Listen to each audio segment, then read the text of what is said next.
டேய் என்னடா பண்ற? சார் உடம்பு சரியில்லை சார். ஜோசப் சாரா நீங்க? டேய் உடம்பு சரியில்லை தானே சொன்னேன், ஏன்டா கண்ணு தெரியாத மாதிரி பண்ற?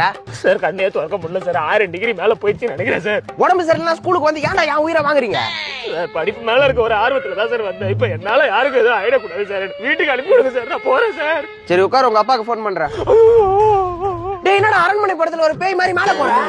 சார் அப்பாக்கெல்லாம் ஃபோன் பண்ணாதீங்க சார், அவர் வேலை இருப்பாரு சார். ப்ளீஸ் சார், எனக்கு ஏதோ பண்ணுது சார். டேய் வேற கடிக்க வர. டேய் அவன ஸ்கூலோட நேத்து வீட்டுக்கு அனுப்பிச்சு விடுங்கடா. லஞ்சுக்கு அப்புறம் வர 4 பேருமே சிக்கோ, மேக்ஸ், பிசிக்ஸ், பயாலஜி, கெமிஸ்ட்ரி 4 பேருமே அசைன்மெண்ட் கொடுத்துருக்காங்க. எதையுமே நான் முடிக்கல. இப்போ லஞ்ச் பிரேக்கு அப்புறம் நான் வீட்டுக்கு போயிட்டேன்னா நாளைக்கு சாட்டர்டே சண்டே லீவு, மண்டே மறந்துடுவாங்க. எப்படா லஞ்ச்ல வீட்டுக்கு போவ? அதுல தான்டா நான் ஸ்பெஷலிஸ்ட். இதுல ரொம்ப வேதனையான விஷயம் என்னன்னா, அந்த அன்னைக்கு அசைன்மெண்ட்டே கேட்டிருக்க மாட்டாங்க, நம்ம லீவு போட்டிருக்கோம். அடுத்த நாள் போனதுக்கப்புறம் அசைன்மெண்ட் நேற்று வைக்காதவங்களே நீங்க வைங்க அப்படின்னு சொல்லுவாங்க. அந்த அன்னைக்கு அசைன்மெண்ட் பண்ணியிருக்க மாட்டோம். அதுதான் ரியாலிட்டி.